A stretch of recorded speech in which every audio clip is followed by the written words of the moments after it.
One of these legislators has been brave enough to ask President Museveni that you did not recruit me into this party. I recruited myself into this party. I have the same rights as you have.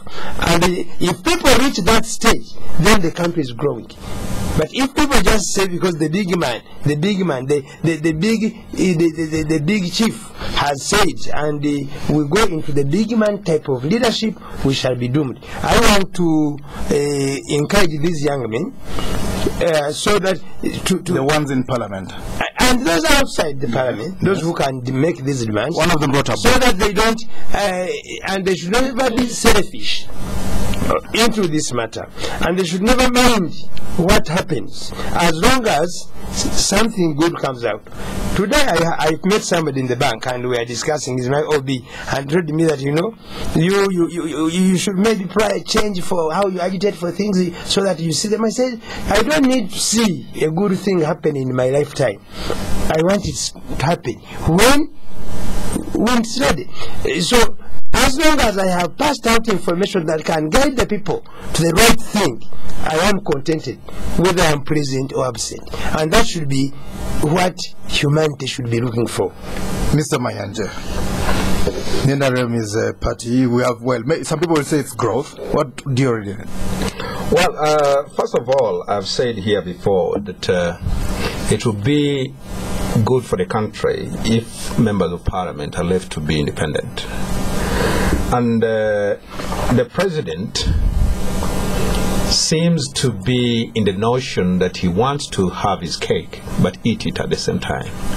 If you think that you are leading a democratic organization and this is a political party, then you must know that a party is a shade of opinion. But there are a few things that brings you together. And the president should know that as far as the approach is concerned, you may disagree with your members.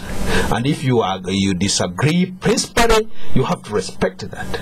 But what I would advise the president to do is that he strengthens his mechanism within his party of whipping. And that whipping must not be coercion. Well, he said he's going to expel them if they are difficult. Well, I think that is overboard. That is really overboard. First of all, he has no powers to expel.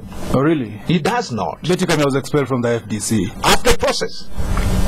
I think the president is going to institute a process, and he has to convince his party that really these people are out of order. Then he can expel them. But I think he cannot, and yeah, he is out of order, even when you look at the Constitution, to say that you want to gag people from saying what they think. Encourage him to do that because it is unnecessary. I think the president should really try to help this democracy grow by allowing people to say what they feel like. And in the Democratic Party, we have had a good share of this. We have members of the National Executive Committee saying a different thing, and the leadership is saying a different thing. But we always respect them, and we tell them, I think this is the right way to go. Sometimes we agree, sometimes we don't agree, and that's the mature way of doing things in politics. Binaisa used to complain about his umbrella, people piercing his umbrella. Why do you want to pierce the old man's umbrella? Well, no, I'm not one of those who want to pierce President Museveni. But I think the president should know that he's leading a party of different opinions. He's a leading party of adults who have a sense of belonging, who respect what they do. So he should definitely know that, be cognizant of that, before he even moves to this very draconian. What do you mean? Well, when he says that I'm going to expel them, Mr. President, I think that is not. You won't advise him to do that as a colleague in politics? I would. Mr. Nyago. You know, in as much as I appreciate much of what my colleagues panelists have said, we should also remember that to begin with, for example, I've never heard Mr. Mayanja contradicting the leadership of his party. I've followed him for some time. He's always on the media, but I've never heard him contradict. So possibly that shows what a good cadre of any party should be. Or for that matter, Imam Kasozi.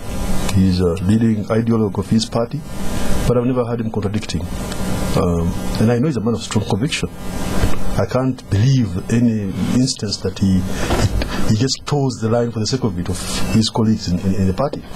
So now, That's point one. Point two, so I think they should be good. Those so-called they call liberators should learn from these senior colleagues who have been in this thing for long. Now, secondly, we are no longer under the movement system, whereby anybody... The old movement system. Yes, the movement system, political system, whereby anybody can say anything at any time as an individual merit situation. Political parties, by definition, you are bound by given rules. Right, these are parliamentarians. But many of these parliamentarians are in parliament because they joined the NRM. Many of them. That said, had what they were saying been said on the floor of parliament, and hence reflected in Hansard or in the committees, that's a different matter. We could even say there's parliamentary privilege. But these are characters who have made it a habit not to say anything in parliament, on the floor of parliament, or anything substantial in the committees, and they are all out. I mean, not all of them, but quite a number of them, some of them, especially the newer ones. So some of the older ones have been quite active in the committees. But some of these newer ones, who I won't mention names, they always target Agadi Kung Fu on the steps of Agadi Kung Fu Saturday after. Day, and so forth. So they catch the headline news. So that is not how parties and government is run. Bucket Day Agadi Kung Fu is state-owned. Go on. Whatever it is, because they should talk in parliament, on the floor of parliament, and they will appreciate the whatever. Because there you cannot say just anything. There is peer pressure and so forth. So they only wait in their niches of Agadi Kung Fu and so forth, so that they catch the headline news. Right. Then there is the NRM caucus. Yes. In the NRM caucus, you can say anything under the sky. Right. And you have more or less got the privilege of protection. They hardly say a thing, a word in those things. Oh, they keep quiet. They keep mum. Right. But now when they wait for Agadi Kung Fu, that's when they... On the steps of parliament, they show up. But I want... I want to know from Mr. Nyago, because I've heard these gentlemen talking, and they are opposed to corruption, they are opposed to criticism, they are opposed to many ills. I don't know whether what they are opposed to are the official positions of the NRM. I don't know what they are opposed to, but the point I'm trying to make is that they have avenues in which they can oppose those things and nobody is going to touch them. But I thought Parliament is a good not on the steps of Parliament. They should speak this thing on the floor, in the plenary of Parliament or in the committees. In the caucus. These days the NRM has caucuses within caucuses. Maybe that's a debate for another time. Let's get straight back to the capital. KCCA legal battles Imam Kasozi. Kampala Lord Mayor Arius Lukwaka has dragged KCCA Executive Director Jennifer Musi to court, accusing her of usurping his powers. Lukwaka has petitioned the High Court to restrain Musi from interfering with the activities that should be executed by him, Lukwaka. He also accuses Musi of making it extremely difficult for him to execute his duties, as well as developing strategies and programs for the city. Who do you think is likely to take the day? And do you think... I don't want to take the decision for the courts of law, but I want to give my own opinion. I have said this before, that even in court, people give opinions. What I think, we need the KCCA yes, in an organized form, if it is to deliver and help us come out of this problem we live in the city. And therefore, fortunately, both these people are legal people. They have both studied law, they have practiced law. If it is ego that is disturbing them, then they need to calm down. What I think, let them read the documents. They don't need actually to go to courts of law. Well, but the documents are very confusing. When the councillors are the KCCA, yes, and then there's a chief executive. If the documents are confusing, therefore they were designed by confused people who did not wish us well, and they never put it down. But being legal minds, both of them, mature, they should sit down and say, where do we begin? See, character assassination, accusing, pointing fingers to it will not help, and struggling to who owns what, that we don't need in this city. That's, I think, what we need is sober minds and say, okay, I think the law states this. So if they cannot solve it themselves, then let the courts interpret. But I know even when the courts interpret, we shall get again another spiral of confusion, because these will again opinions as they see them. So to me, if I was advise both of them, they are both mature, they have tested power, they have tested positions, they are fairly wealthy, they are Ugandans who are above average by all standards. Therefore, let them organize their teams. Right. I think the executive director has her own team, and the mayor, the Lord Mayor, has his team. Let them organize a team of maybe three people, sit down and discuss maturely. But if we are going to see them, you want them to put the parties aside. Yes. Different parties. Yes. You want them to forget that for a while. Yes. I don't want, and they should not be on the street. They should not be battering on the street, because street battles have destroyed cities globally. So, and then the struggle to say, I am more powerful. Disparity. Don't think it's the problem is disparity. Who is who? Somebody is saying, I was appointed by the president. Another one is saying, I was elected by the people. Right. Okay. Who owns what? Right. Mr. Mayanja, Lukwago was Attorney General when these laws were drafted. Why are we saying this? Why? Well, I will not go into the law itself. And I think what is happening at KCCA, as Imam Kasozi has put it, is a struggle of egos. Yes. Who is more powerful than the other? But I think those people at KCCA should know that what we need is service delivery in Kampala. Yes. We want to see a clean city. Yes. We want to see the congested streets. We want to see order in the city. Even we want to see drainage in the city. For the last not about who does what and what. Right. And I'm going to put a blame on both of them. Yes. Madame Musisi, Jennifer Musisi, should know that they are elected leaders at KCC. There are elected leaders. They exist. They exist. Yes. And she should do whatever she does with a background that I'm under some people who are elected. Right. And she should really not be over, coming and doing this and, at the expense of the council. Yes. I think she should respect the council. The second thing I'm going to talk about Lukwago. Lukwago himself has failed. What do you mean by that? Let me tell you, when did Lukwago take over office? Well, it's over 4 months now. 4 months, and you have not held any single regular council. You have failed. Go on. 4 months down the road, you have failed to appoint a deputy. Your deputy. Yes. You have failed. 4 months down the road, you do not have sector committee in your councils, and you are the head. You have also failed. Right. Therefore, instead of going to court, let them sit down and put their house in order. Both of them have failed. And if they continue like this, we Kampalans are going to lose out. Mr. Kintu Nyago, who do you support of that? Do you prefer the mayor or the lady?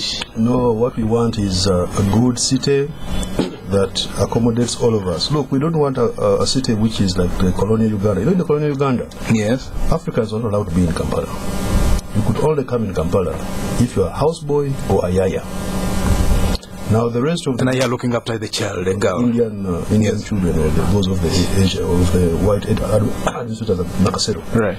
Now the other natives who came to Kampala were handled under the law of idle and disorderly.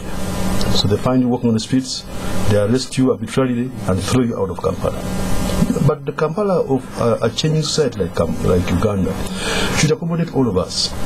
We don't want to have a Kampala that looks like Geneva, nobody on the streets and so forth. Let us have models that accommodate all Ugandans, especially in an economy that does not have industries. If we have people who have created their jobs, why frustrate them? Guide them instead of just throwing them left and right from the center. They're not seeking for welfare. Now, regarding this debate, so that's an important point. But regarding this debate, I concur with my panelists. I mean, let these people throw out their ego. What they want is service delivery. They show out their ego Mr. Lukwago is the one who drafted this law as Attorney General, so he knows very well what's in the law. They should sit down as mature legal minds and come up to a whatever.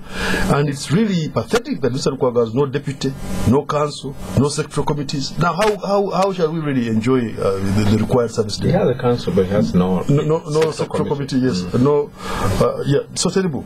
So, no, you see, I think there is some solution plan. Yes. I have been experiencing the politicians of this country, the way they change in circumstances.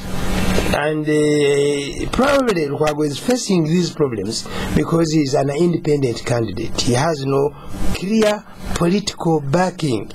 He was backed by a team of people. I know he's my friend. I talk to him, and when I have opportunity, I advise according to what I imagine, and sometimes I advise publicly because maybe some other person may hear this and convey it to him much better than myself. Right. So what do we think, even us in future, if somebody has an organization where he belongs and all of a sudden he goes out of it in a way that is not convincing, we should begin to watch them. What do you mean? Because he left the DP? I am not convinced myself.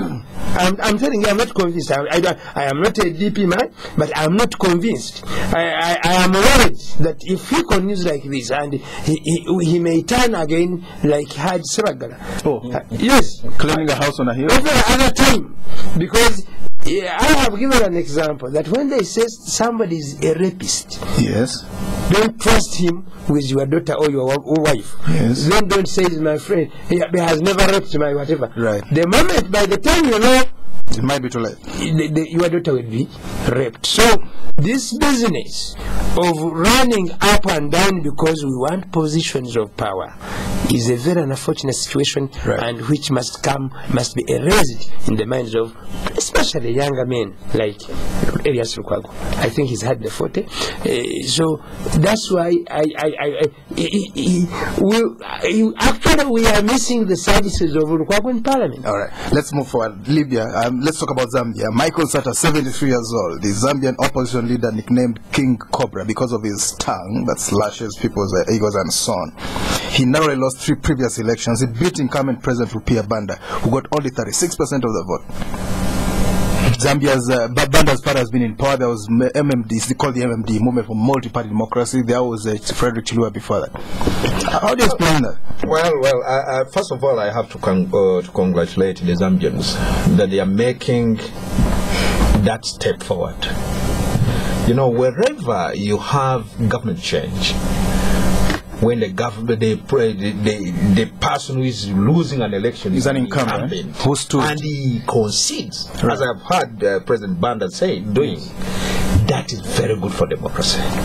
And it should really send signals to other people that this thing is possible. Right.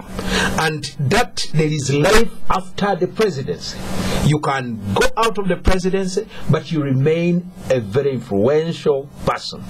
The only hiccup they suffered is when Chiruba was ousted as president, yes, and the late Mwanawasa came in. Right. He wanted to get back to him, and that does not build really confidence. And he had mentored him. And he had mentored him. Right. Does not create confidence in the sitting president. I think as Africa, we should really start learning how to handle this fragile democracy we are in. And I really congratulate the Zambians. They should really perfect it, and I think they are on the same course as the Tanzanians. And of course, 2 children of former presidents lost the poll. They lost the parliamentary polls. Kaunda's son lost, as well as did Manawasa's child. They also lost. Imam Kasozi, what do you read in that election? I think it is a healthy development, yes, for the future of Africa. And since we also have the Arab Springs coming up, and the people promising to be democratic, I think it is important. It is a big lesson. But what I think should be the big lesson out of it is that power should always Rotate. be shared, and then that's when people will also realize where did we go wrong when we were in it. And it helps to build. But if you are there, as they say that as it were, it is and it will be, Shall be world without end. we are not moving. Mr. Kintu Nyago, Yes. do you think this gives hope to Uganda's opposition that they'll one day take power as well? Well, Uganda is Uganda, and Zambia is Zambia. I'm not a prophet. But that said, it is positive. There's something positive there. That the Zambians, once again, not for the first time, this is about their third president. Yes. Kaunda lost at the polls. Is the fourth? Chiluba lost. Mana was died, passed on. Died. No, his successor. Yes, so the third president at the polls in about 20 years. That I think is positive. But I mean, and I agree with Mr. Mayanja's point of the fragile democracy of handling people carefully after power. But Chiluba made the same mistake. Because Chiluba, in as much as he had these issues with Mwanawasa, Chiluba mistreated Museveni Kaunda. He called him a non-citizen and did not even give him his benefits and so forth. On the issue, but this is at a cost. The changing of government is at a cost because Rupia Banda seems to have repaired. I'm sure building on Mwanawasa was an economist. Zambia's economy, it was growing. They had called in investors who had revamped the mines that had collapsed under Kaunda because of, in part, poor or low. Overstay. No, overstay. No, please, low. Please overstay. Go on, let's low copper prices. Low copper price, that's For true. sure, they could have been. They went down. We also suffered from it. Now, you find that the economy was peaking. It's likely that there might be a policy shock in the sense that continuity. So continuity is also important. It's positive to have new leaders, but new leaders with new policies, new team, possibly inexperienced, is a greater problem. Now, Where is the experience? about power sharing. True, we should have what we call turnover in politics. People should come and go, and I think Uganda has much of that. Look at our parliament. It's the youngest in the world. Yes. Or one of the youngest, maybe. Oh, the youngest in the world. Go on. You find that more than 50% of the parliamentarians are new. That's what true. we call the political turnover. Yes. Or in local government. New leaders. Look at Machindi. Look at Luaga. Look at Kampala Central. Nakawa. Kampala Central, the man who came back on Nyakana. I'm saying, local for example, Karumba in Machi, Right. Nakawa, Mrs. and also, and so forth. Kawempe, all these are new, even in local government. So that is, so we should not just look at one man. And the big office. One man, President Museveni, no, because they didn't mention it, but that's what the point got. If we talk about political turnover, it takes different dimensions, and Uganda is hard to beat in that direction. All right. Because of the good leadership of President Museveni and the constitution he mentored. Of course, Zambia is a country that's not very badly. One of the things that it has uniquely is that it's one of, if not the most urbanized country on the African continent. 50-50. 50 people in the towns, 50 people in the villages. It also has an economy the same size as Uganda's, although their population is much smaller. They have about 13 million people compared to our 33 million people and counting. Same size, but with a bigger population in Uganda's side. Our population is 33. Theirs is 13. Very briefly, Imam Kasozi, as we go, just before we go. In Libya, the NTC was sworn in New York. They are not very African. The president was sworn in a foreign land. Very briefly. I have written somewhere when I saw Cameroon and Sarkozy in Libya. Yes. Of course, I knew that both Gaddafi and these new leaders have invited them again because they created a situation that brought these people on board. And I used the word that I saw the cheeks people who have come to cheat, people who are liars, people who. So it is quick. The Western countries, one advantage they have, they are very quick. We have to go. When there is a change. Mr. Mayanja, one statement. This man is sworn in a foreign country, not the African way. You're sworn in for the water country. They call it NTC? The NTC, yes. I think it is going to be a curse for Africa. What do you mean? Sworn in New York? Because you can't be an African government and you're sworn in a foreign government. Not even in a foreign country. Mr. Nyago. Very unfortunate. For me, I'm calling upon Ocampo to begin investigating the NTC for the killing of black migrants in Libya. We have to go. Thank you very much, dear guest. Mr. Vincent Mayanja, Deputy Secretary General for the Democratic Party, one of the country's oldest parties. Thank you for coming to Spectrum. Mr. Kintu Nyago, Deputy Principal Private Secretary to President Museveni, thank you for coming. Imam Kasozi, lecturer at IUIU, also a Muslim Cleric. Thank you for tuning in, dear listeners. I've been your host, Edmond Chizito. Spectrum will be back on Monday. Up next, though, is the news in English. Do have a very blessed weekend. Maria.